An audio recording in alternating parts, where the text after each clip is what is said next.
리서치 4팀 팀장 최나영입니다. 오늘 제가 발표할 기업은 펌텍코리아입니다. 기업 개요는 다음과 같습니다. 발표 순서는 산업분석, 기업분석, 투자포인트, 리스크, 밸류에이션 순서로 발표하겠습니다. 먼저 산업분석입니다. 화장품 시장에 따른 부자재 시장의 성장에 대해서 알아보겠습니다. 실내 마스크 착용 의무 해제에 따라 현 화장품 시장은 기초보다는 색조 중심의 화장품 소비가 반등하고 있습니다. 이에 따라 화장품 품목별 원재료비 구성을 참고하면 색조 화장품에서 포함하는 부자재 비용이 더 높고 차지하는 비중이 많은 것을 알 수 있습니다. 이에 따라 부자재 비율이 높은 색조 화장품 시장의 성장과 부자재 시장의 방향성이 일치하는 것을 알 수 있습니다. 또한 Z세대가 소비의 주축으로 부상함에 따라 SNS 중심의 빠른 트렌드 변화를 반영하여 인디 브랜드 중심으로 화장품 소비가 회복되고 있습니다.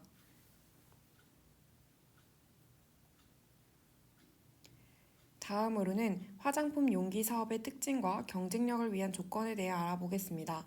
먼저 첫 번째는 포트폴리오의 다양성입니다. 화장품 용기 사업을 하는 경우 기본적으로 단일 제품군보다는 원재료를 포함하는 용기의 형태가 다양할수록 고객사의 요청에 맞게 용기 제작을 용이하게 할 수 있습니다.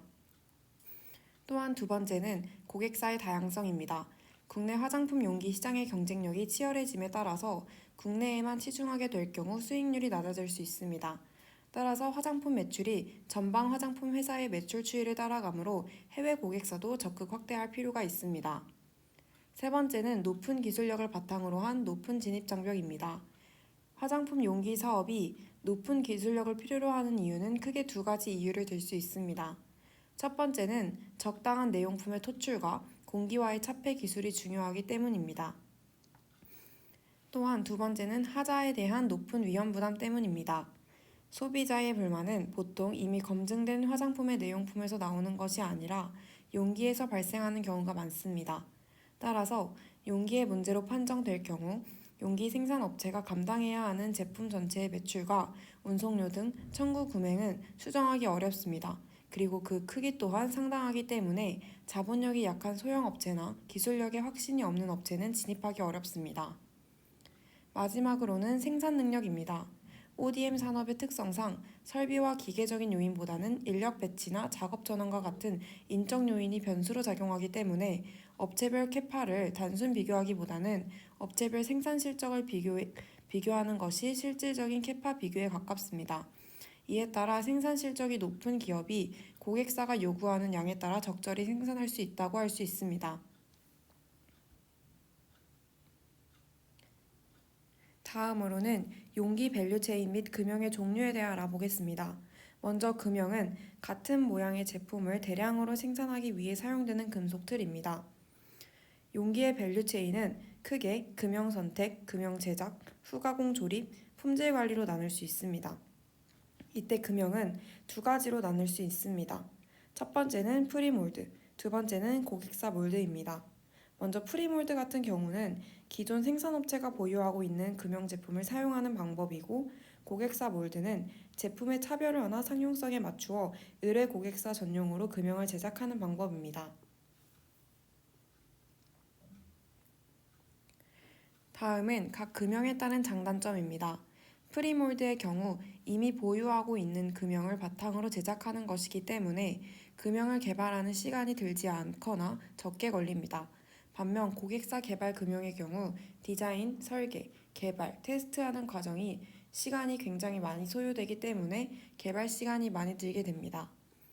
다음으로는 비용적인 측면에서 프리몰드의 경우 생산업체가 보유한 금형을 사용하기 때문에 비용이 적게 들거나 발생하지 않습니다. 하지만 고객사 개발 금형의 경우 금형 제작비를 고객사와 생산업체가 계약한 비율로 나누어 부담하기 때문에 정도에 따라 비용이 많이 발생할 수 있으며 기본적으로 프리몰드보다 더 많은 비용이 발생하게 됩니다. 다음으로는 품질입니다. 프리몰드의 경우 이미 있는 기본 형태의 금형을 바탕으로 약간의 수정만 거치기 때문에 품질이 상대적으로 떨어질 수 있으나 고객사 개발 금형의 경우 디자인과 상용성에 고객사의 요청에 따라 자유롭게 수정할 수 있기 때문에 품질이 높습니다.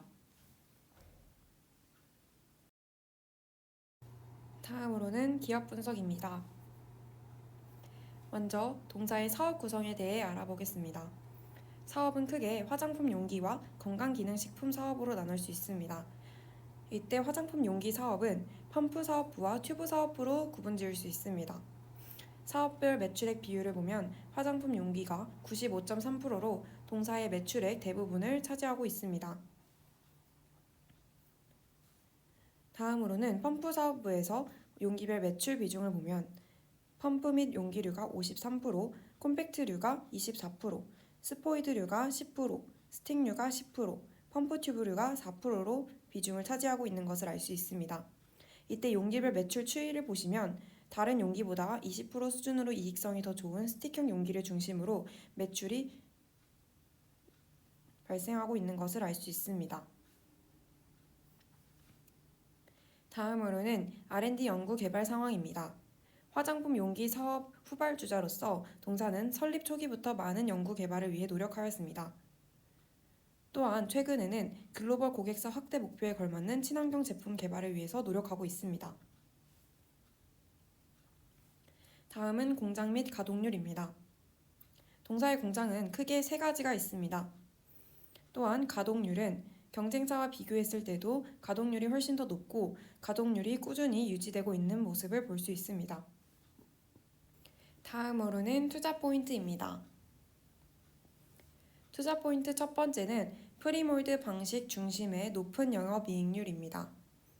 동사의 경우 인디 브랜드가 선호하는 프리몰드 방식 중심으로 공정 과정을 구성하고 있습니다. 이에 따라 영업이익률을 비교해 보시면 경쟁사 대비 높은 영업이익률을 달성하고 있는 것을 알 수 있으며 생산 실적의 경우에도 프리몰드 방식으로 생산을 하고 있기 때문에 경쟁사 대비 생산 실적이 잘 나오고 있는 것을 알 수 있습니다. 또한 고객사 금형보다 공정 과정을 자동화하는 것이 유리한 프리몰드 방식을 사용하고 있기 때문에 동사의 경우 사출과 후가공, 조립 부분에서 외주화 공정과 조립 공정을 자동화하고 있습니다. 하지만 경쟁사의 경우 사출 부분에서만 외주화 공정을 하고 있습니다. 이에 따라 제작 공정 과정에서의 시간이 단축됨에 따라서 높은 영업이익률을 달성하고 있습니다. 투자 포인트 두 번째는 다양한 포트폴리오와 고객사를 통한 지속적 성장입니다. 동사의 경우 포트폴리오 다변화와 스틱 용기의 경쟁력을 바탕으로 지속적으로 실적을 개선하고 있습니다. 경쟁사의 경우 펌프 및 용기류, 튜브류 이 두 가지 용기를 바탕으로 공정을 하고 있는 반면 펌텍코리아의 경우 다음과 같이 6가지의 용기로 제조를 하고 있습니다.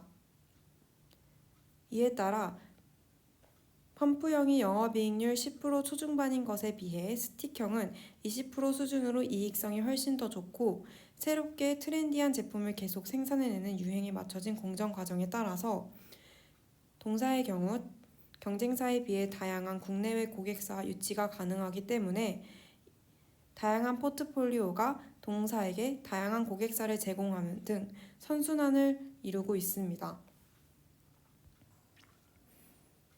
다음으로 고객사 매출 비중을 보시면 펌텍코리아의 경우 국내 인디 브랜드가 52%, 국내 빅2 기업인 아모레퍼시픽과 LG생활건강향 매출 비중이 15%를 차지하고 그 외는 해외 매출 비중으로 구성되어 있습니다. 반면 경쟁사의 경우 22%가 인디 브랜드, 34%가 국내 빅2 기업, 그 외가 해외 비중을 차지하고 있습니다. 경쟁사의 경우 국내 빅2 기업의 매출 비중이 34%이지만 이전에는 더 높았던 것을 감안하면 오른쪽 차트를 볼 때 방한 중국인 본격화, 사드 배치 확정, 한한령, 코로나19와 같은 상황이 발생하였을 때 동사의 경우는 큰 타격 없이 지속적으로 실적을 개선한 반면 경쟁사의 경우 국내 빅2 기업의 매출 비중이 높기 때문에 각 상황에 따라서 매출액에 영향을 받았음을 알 수 있습니다. 이어서 고객사를 중심으로 모멘텀에 대해 알아보겠습니다. 23년도 하반기에서 24년도에 외국인 인바운드 증가 및 부진했던 빅2 기업의 턴어라운드를 시작으로 로레알 초도 물량이 23년도 7월에 출시된 것을 시작으로 23년도 말 또는 24년도 초에 확대될 것으로 보입니다. 또한 사마가 매각됨에 따라 주력 제품이었던 로레알 쿠션의 물량이 동사로 넘어오게 되면서 24년도 상반기에 실적이 반영될 것으로 보입니다. 또한 에스티로더의 하반기 수주가 재개될 것으로 예상됩니다. 25년도 모멘텀은 유니레버에서 주최한 패키징 이노베이션 페어 파이널리스트로 선정이 됨에 따라서 하반기 유니레버와의 미팅을 통해서 스케줄상 결과는 25년도에 나올 것으로 여겨집니다. 이에 따라서 동사가 생각하는 25년도 글로벌 고객사는 로레알, 슈에무라, 에스티로더, 유니레버 이 네 가지가 됩니다. 다음으로는 투자 포인트 세 번째, 공장 추가 매입 및 4공장 증설에 따른 캐파 향상입니다. 동사는 4공장을 24년도 6월 19일 토지 매입을 완료한 후에 증설할 계획입니다. 그러나 현 생산 설비로 물량을 모두 소화하기 힘든 상황과 4공장이 설립되기까지 대기하기 어려운 상황임을 고려하여 과거 임차의 공장을 운영해왔던 장소에 자체 자산으로 취득을 하여서 공장을 추가로 건설할 예정이라고 합니다. 또한 이후에 4공장 증설에 따라서 전체 캐파 대비 35% 정도 되는 4공장을 증설할 계획이라고 합니다. 이에 따라 캐파가 향상될 것으로 보입니다. 다음으로는 리스크입니다. 리스크는 건강기능식품사업부의 부진입니다. 건강기능식품사업부는 22년도 4분기까지 꾸준히 적자를 이어오다가 23년도 1분기부터 흑자로 전환을 하였습니다. 하지만 여전히 사업은 부진하고 있는 실정입니다. 다음은 밸류에이션입니다.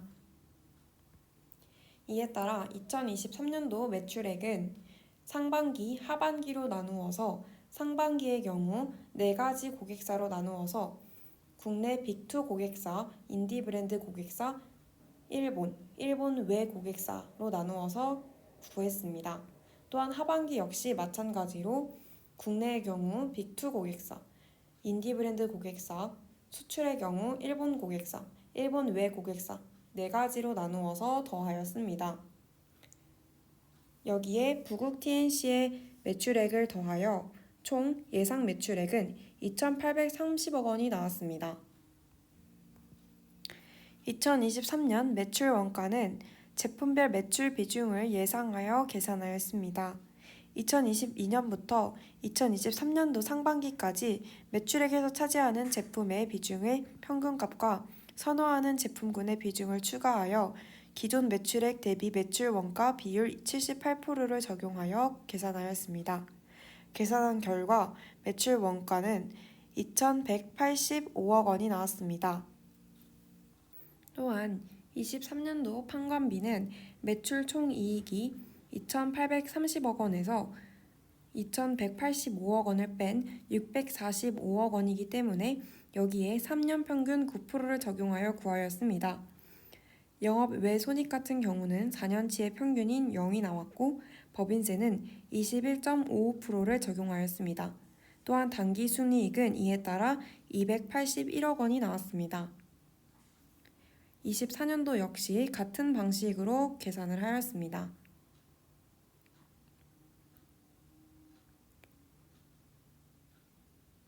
따라서 2023년도 예상 EPS는 281억 원을 상장 주식 수로 나누어서 2,324원이 나왔습니다.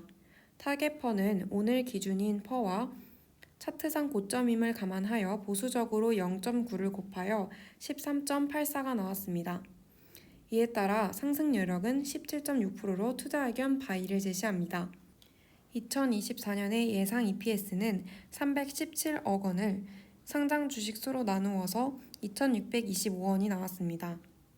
타깃퍼는 15.38배를 적용하였고 상승 여력은 47.6%로 투자 의견 바이를 제시합니다.